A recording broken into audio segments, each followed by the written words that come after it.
Hello, this is The Way of Fairness. My name is Stephen Childs. I am a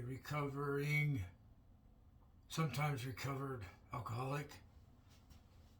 And so I've gone to AA meetings for many years. And I've researched everything I can, everything that comes to mind about the history of AA, the spiritual side of it, the religious side of it, the secular side of it.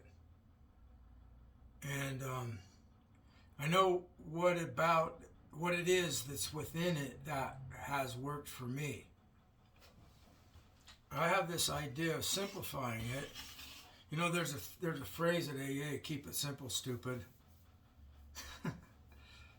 And AA also says they will admit when they're wrong and more will be revealed. And it's also a suggested program only. You can choose your own concept of a higher power or a God. Okay, here's the idea, the simpler, I think, more effective, more successful plan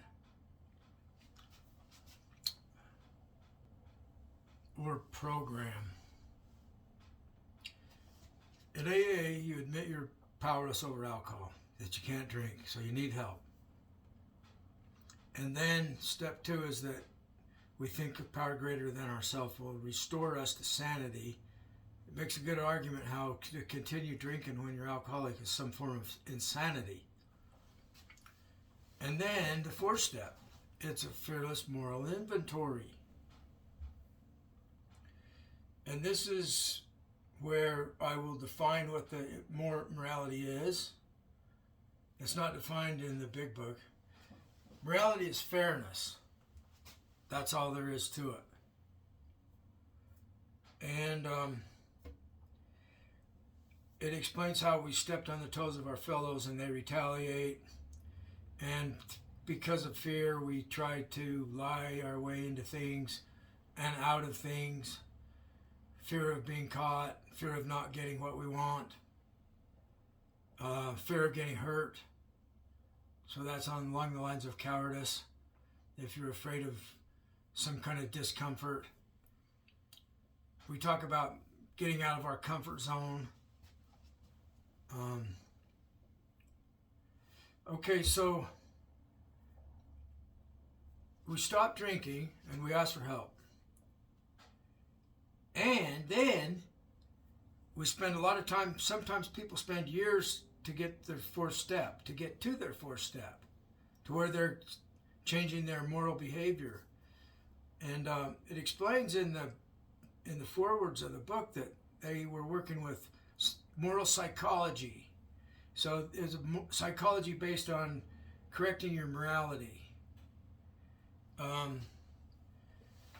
So the disease is like two models in one.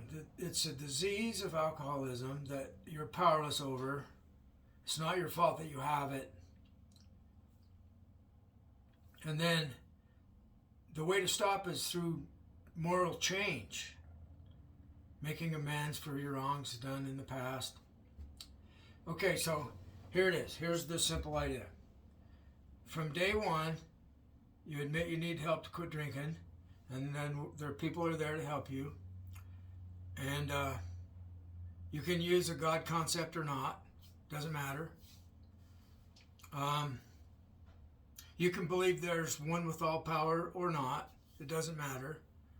So what does matter is that we admit we need help to quit, or we want help to quit. And we're willing to stop doing others wrong on day 1. We're willing to stop drinking on day 1 and stop doing other people wrong on day 1. So there's 2 things we agree to. Not just one not just stopping drinking is not enough. The big book explains that. But my experience is people are taking so long to get to the part where they stop doing others wrong. They have 1,000 kinds of loopholes designed by play on words from the printed words in the big book to where they can get around that concept that we need to stop doing other people wrong. So that's it. Simple as that. And then we protect each other from people that are doing us wrong within the group. So it's just a sub-category of team fairness, church of fairness, the way of fairness. That is to help with people's addictions.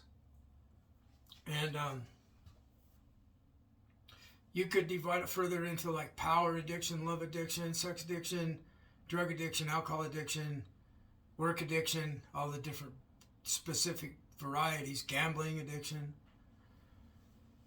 And then we could have a together meeting where everybody meets together, all the different types of addiction.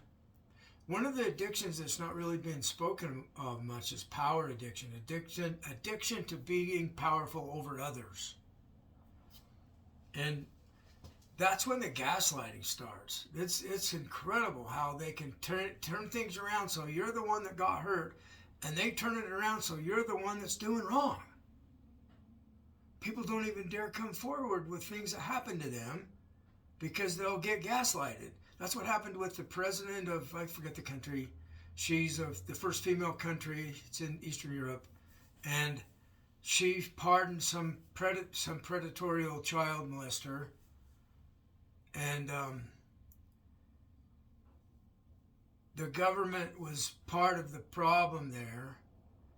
And she says, people say like, I feel like I did something wrong. It's gaslighting. They twist your mind to where you think you're the one that's at fault. It's really weird. So I'm looking forward to getting this program of 2 things to stop. Your addiction and harming other people. They go together. The harming of the other people go with the addiction problem. Even if you're honest and you don't do people wrong intentionally when you're sober, when you're in the addiction and the effect of the addiction, just your drunkenness hurts yourself and hurts other people. And so you're harming other people. You need to control yourself or something else will control you. That applies to every one of us. And then so does the golden rule. Treat others how you want to be treated. So if I'm running amok and I'm hurting other people, the way I want to be treated is somebody get my attention and say, you need to stop being unfair to people. You're hurting other people. It's not fair. So that's like a fairness intervention. So if you like this idea, post some comments. Let's put our heads together, set up some Zoom meetings, and some local chapters of set up meetings, in-person meetings in local chapters. And I'm hoping this is helpful to the world. Altruism is like the major component of spirituality. Not being selfish and helping others. It makes you feel so much better about yourself. You don't want to miss this. Have a great day.